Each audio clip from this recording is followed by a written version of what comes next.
So good day everyone. So I am Renalyn Torino Abril, taking a Bachelor of Elementary Education, major in General Curriculum. So our science topic is all about climate and biodiversity.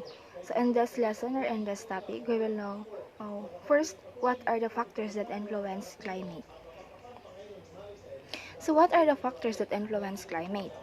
The key factors that influence an area's climate are first, incoming solar energy, second, the Earth's rotation, third, global patterns of air and water movement, fourth, gases in the atmosphere, and the last and the fifth one is the Earth's surface features. So the Earth has many different climate, and it is important to understand the difference between weather and climate because sometimes we will misinterpret or we will misunderstood the both of them. So sometimes we will define weather as climate. So weather, it is a set of physical conditions of the lower atmosphere, including temperature, precipitation, humidity, wind speed, cloud cover, and other factors. Whereas climate, it is the general pattern of atmospheric conditions in a given area over periods ranging from at least 3 decades to thousands of years. So this figure is the generalized map of the Earth's current climate zones. It shows the major ocean currents and upwelling areas. It also shows the major climate zones and along with the major ocean currents. And ocean currents means the mass movements of surface and deep ocean water. So climate varies among the Earth's different regions because over a long period of time, patterns of global air circulation and ocean currents distribute heat and precipitation unevenly between the tropics and other parts in the world. So these are the three major factors that affect circulation of air in the lower atmosphere. So first is an even heating of the Earth's surface by the sun. Second, rotation of the Earth on its axis. And third is the properties of air, water, and land.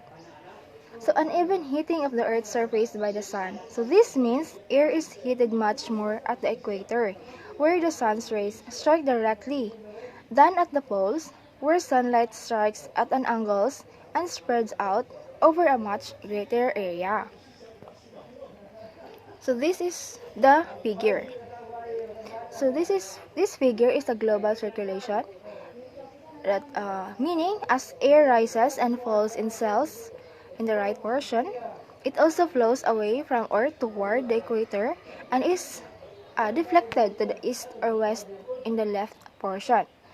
This is also that creates global patterns of prevailing winds that help to distribute heat and moisture in the atmosphere, which leads to the forest, grasslands, and deserts. So second is the rotation of the Earth on its axis. So as the Earth rotates around its axis, the equator spins faster than the regions to its north and south. This means that air masses moving to the north and south are deflected to the east because they are also moving easterly faster than the land below, and this process is known as the Coriolis effect. So the figure shows that the atmosphere is divided into 6 huge regions, 3 on the other sides of the equator, or Hadley cells, in which warm air rises and cools, then falls and heats up again in great rolling patterns. These easterly and westerly wind patterns you can say there are called the prevailing winds.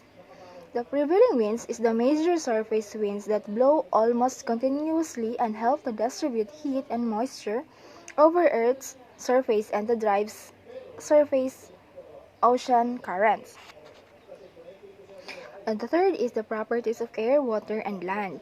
So the heat from the sun evaporates ocean water and transfer heat from the oceans to the atmosphere, especially near the hard equator. So this is the figure.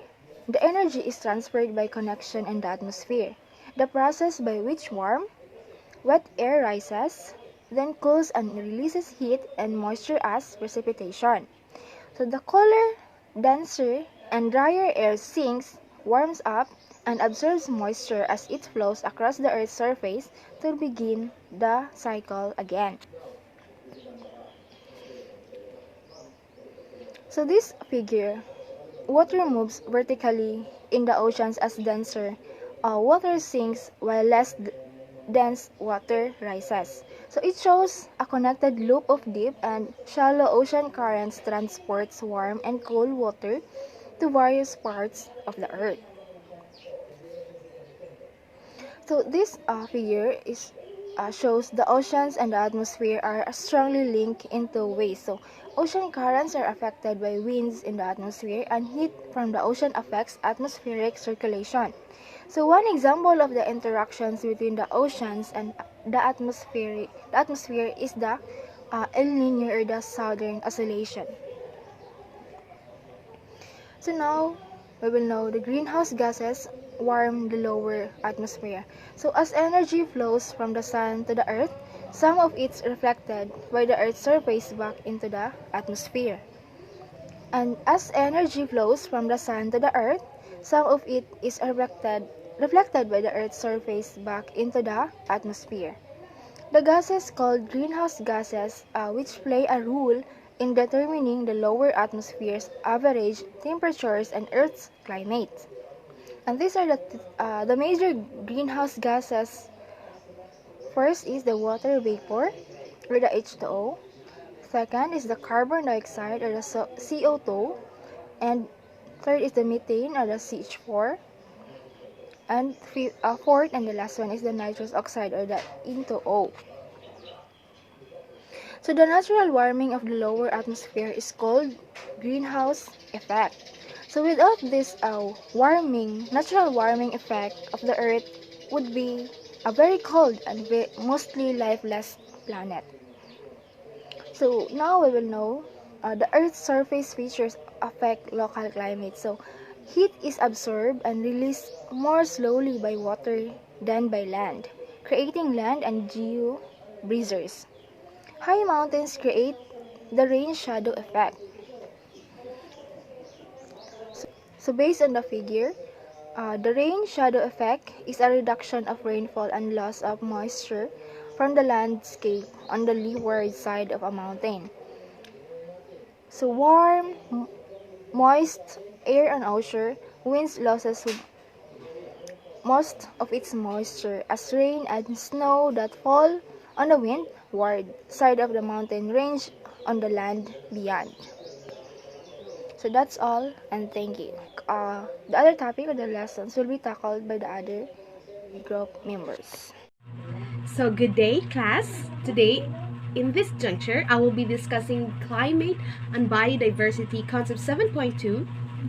What are the world's major terrestrial ecosystem and how are human activities affecting them? So in concept 7.2a, differences in long-term average and precipitation and temperature lead to the formation of tropical, temperate, and cold deserts, grasslands, and forests, and largely determine their location. In concept 7.2b, we'll be discussing the human activities that are disrupting ecosystem and economic services provided by many of the Earth's deserts, grasslands, forests, and mountains.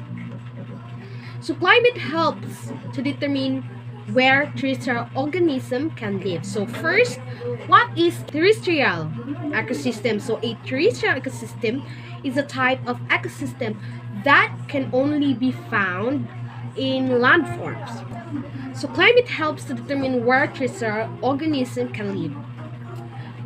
Differences in climate help to explain why one area of the Earth's land surface is a desert, another a grassland, and another a forest. Different combination of varying average annual precipitation and temperatures, along with global air circulation patterns and ocean currents, lead to the formation of tropical or hot, temperate or moderate, and polar or cold deserts, grassland, and forests.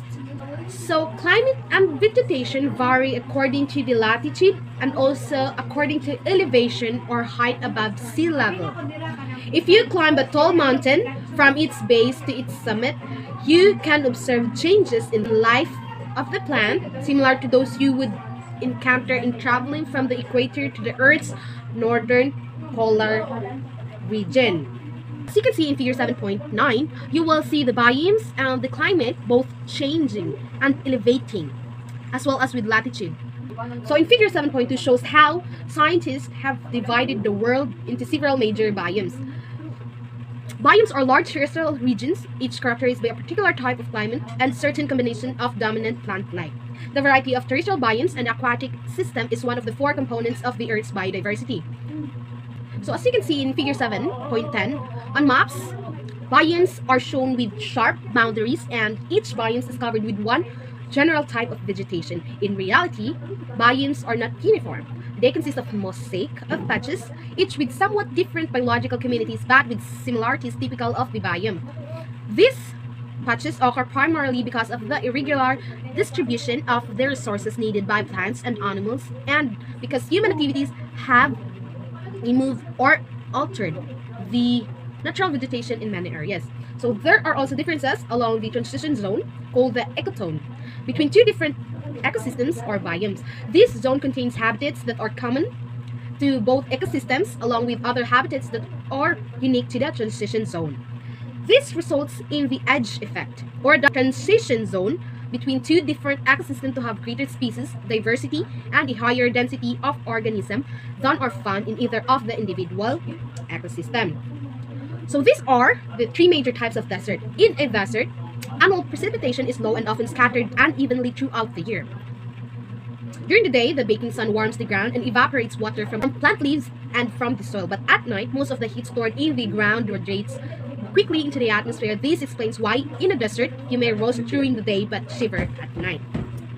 A combination of low rainfall and varying average temperature creates a variety of desert types: tropical, temperate, and cold desert. So first major desert is the tropical desert, such as the Sahara and the Namib of Africa, are hot and dry most of the year. They have few plants and a hard wind-blown surface strewn with rocks and sand. In temperate desert, daytime temperatures are high in summer and low in winter, and there is more precipitation than in tropical deserts. The sparse vegetation consists mostly of the widely dispersed, drought-resistant shrubs and cacti or other succulents adapted to the dry condition and temperature variation. In cold deserts, the last major desert is the cold desert. In cold deserts such as the Gobi Desert in Mongolia, vegetation is sparse. Winters are cold, summers are warm or hot, and precipitation is low. In all types of desert, plants and animals have evolved adaptations that help them to stay cool to get enough water to survive. The 3 major types of grassland. So grassland occur primarily in the interiors of continents in areas that are too moist for deserts to form and too dry for forests to grow. So grasslands persist because of combination of seasonal drought, grazing by large herbivores, and occasional fires, all of which keep shrubs and trees from growing in large numbers. So one type of tropical grassland called savanna. It contains widely scattered clumps of trees. This biome usually has warm temperature year-round and alternating dry and wet season. Second one is the temperate grassland, where winters can be bitterly cold, summers are hot and dry, and annual precipitation is very sparse and falls unevenly throughout the year because the above-ground parts of most of the grasses die and decompose each year. So organic matter accumulates to produce deep, fertile topsoil. This topsoil is held in place by a thick network of the grasses' intertwined roots unless the topsoil is plowed up, which exposes it to high winds found in the biomes. So these biomes grasses are adapted to the periodic droughts and to fires that burn the plant parts above the ground but do not harm the roots, from which new grasses can grow: cold grassland or the Arctic tundra. It lies in south of the Arctic polar ice cap. During most of the year, these treeless plains are bitterly cold, swept by frigid winds and covered with ice and snows. Winters are long with few hours of daylight, and the sun precipitation falls primarily as snow. So let's move forward to the 3 major types of forests. Forests are lands that are dominated by trees. The three main types of forests are tropical, temperate, and cold northern coniferous or boreal forests. It is a result from combinations of varying precipitation levels and varying average temperatures. So first, let's have the tropical rainforest. It is found near the equator where hot, moisture-laden air rises and dumps its moisture. These lush forests have year-round, uniformly warm temperatures, high humidity, and almost daily heavy rainfall. This very constant warm, wet climate is ideal for a wide variety of plants and animals. The next, or the second major type of forest is the temperate deciduous forest. Such forests typically see warm summers, cold winters, and abundant precipitation, rain in summer, and snow in winter months. They are dominated by a few species of broadleaf deciduous trees such as oak, hickory, maple, aspen, and birch. Animal species living in these forests include predators such as wolves, foxes, and wildcats. They feed on herbivores such as white-tailed deer. Cold or the northern coniferous forest. It is also called boreal forest or taigas. These are found south of Arctic tundra. In their subarctic, cold and moist climate, winters are long and extremely cold, with winter sunlight available only 6 to 8 hours per day in the northernmost taigas. Summers are short in this area with cool to warm temperature, and the sun shines as long as 19 hours a day during midsummer. So let's move on to the mountains and how it plays important ecological roles. So mountains contain the majority of the world's forests, which are habitats for much of the planet's terrestrial biodiversity. It serves as sanctuaries for animals that are capable of migrating to higher altitudes and surviving in such environments. Mountains plays important ecological role in the hydrologic cycle by serving as major storehouses of water.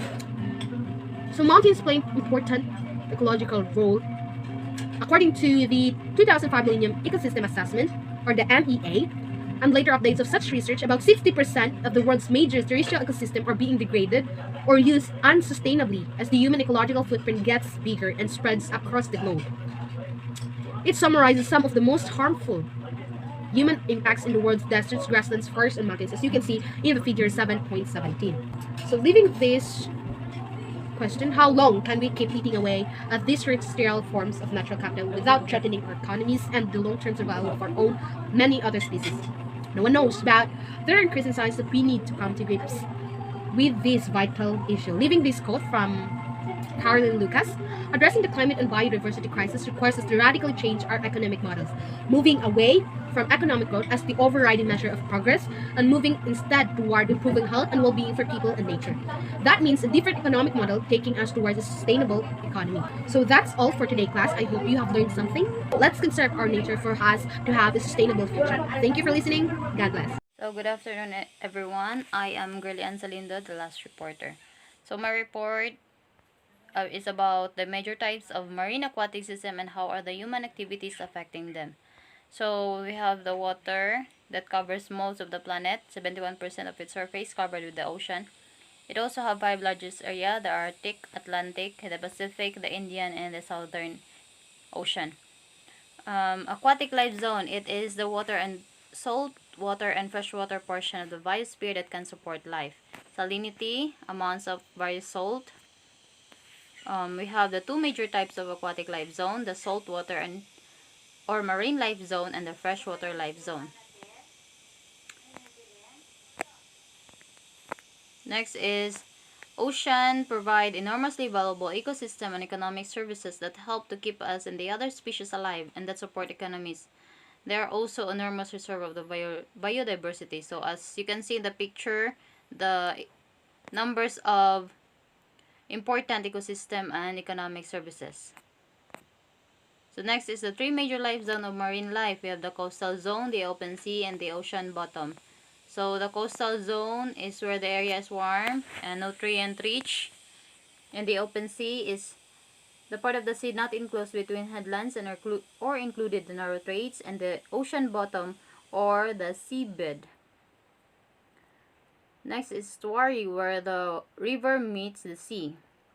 So here are the pictures, examples of the Madagascar Betsibuka rivers as it flows through the estuary and into the Mozambique Channel.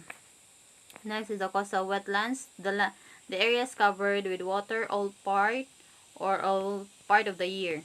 So it includes coastal marshes and mangroves. The importance of coastal wetlands. So here are the importance of coastal wetlands. Next is the coastal wetlands losses occur as a result of human activity and natural processes.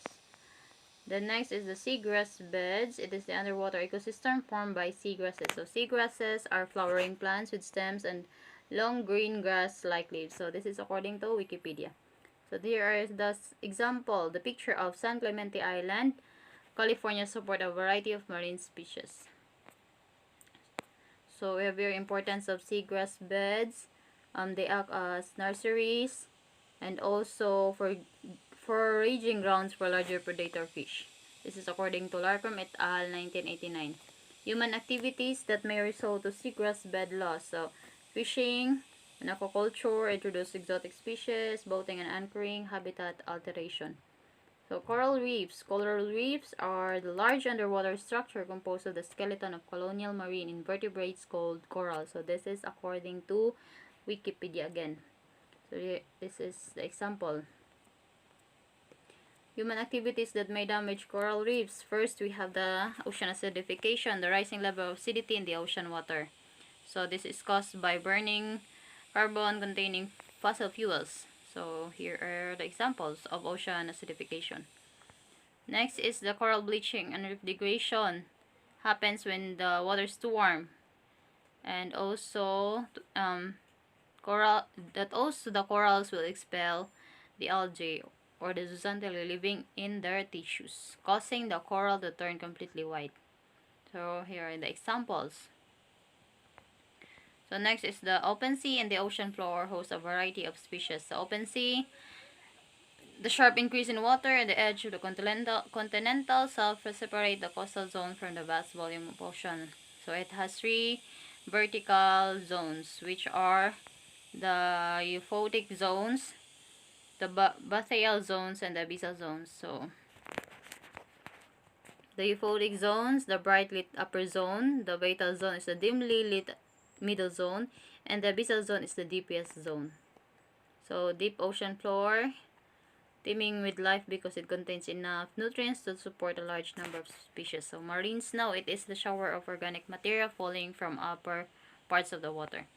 So human activities are disrupting and degrading marine ecosystems. So here in the figure 7.22 shows the human activities that are having major harmful impacts on the marine ecosystem, which is in the left side, and in the right side, particularly on the coral reefs. Next is the concept 7.4, the major types of freshwater system and how are the human activities affecting them. So first, we have the surface water. It is the water that does not sink into the ground or evaporate. So, freshwater aquatic life zone includes the lakes, ponds, inland, and wetlands. So, the runoff, it is the surface water that flows into such bodies of water. Next is the watershed or drainage. It is the large land area that delivers runoff sediment and dissolved substances to a stream, lake, or wetland. So here are the pictures of watershed or drainage basin. Next is freshwater system provide a number of important ecosystem and economic services. So here are the pictures that shows the important of freshwater in ecosystem and economic services. Next is the lakes. Lakes is the large natural bodies of standing freshwater formed when precipitation, runoff streams, rivers, and groundwater seepage fill depression in the Earth's surface. So here are the example of lakes in Lake Nyasa and in Lake Louise. Freshwater lakes vary tremendously in size, depth, and nutrients content. So here are the four distinct zones: the littoral zone, limnetic zone, profound zone, and benthic zones. So first we have the littoral zone.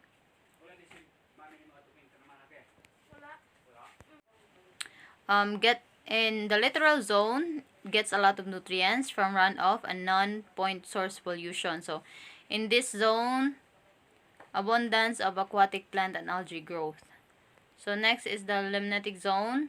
classify the open area water like a pond. So in this portion receives sunlight. This is typically area of the dense fish population because oxygen levels are typically higher due to contact with the air. So next is prefrontal zone or the hypolimnion cold water region. So in this zone where the sunlight does not penetrate, so has lower fish population because of the lack of oxygen during many parts of the year. So the last one is the benthic zone or the final zone, or the bottom of the pond or lake, or also called digestive system, which the bacteria decompose organic matter from dead algae, aquatic plants, fish, and animal waste. So next is oligotrophic lakes. So lakes that have a small supply of plant nutrients. It also have crystal clear and small population of phytoplankton, fish, and species. So here the example of oligotrophic lakes. Next is the eutrophic lakes. Eutrophic lakes were the lakes that has the large supply of nutrients of shallow and have murky brown or green water. So here are the figure 7.28, the example of eutrophic lakes. Next is cultural eutrophication. It is when a flux of excess nutrients from human activity are added into local runoff, which in turn speed up the natural eutrophication. So this is caused by human activity. So here are the picture, the comparison between the natural eutrophication and the cultural eutrophication. So next is freshwater streams and rivers carry a large volume of water. So stream flows has three zones. The source zones, which contains headwater streams found in highlands and mountains. The transition zone contains wider, lower elevation of streams, and the floodplain zone contains rivers that empty into large rivers or into oceans. So, delta is a landform created by deposition of sediment that is carried by a river as the flow leaves its mouth and enters slower moving or stagnant water. So, here is the picture. Next is freshwater inland wetlands are vital sponges. So inland wetlands are located away from the coastal areas that are covered with freshwater all part of the time, excluding lakes, reservoir, and stream, but including marshes, swamps, and prior potholes, depression curved out by the ancient glaciers. So here are the examples of inland wetlands. Inland wetlands provide a number of free ecosystem and economic services, which include this one.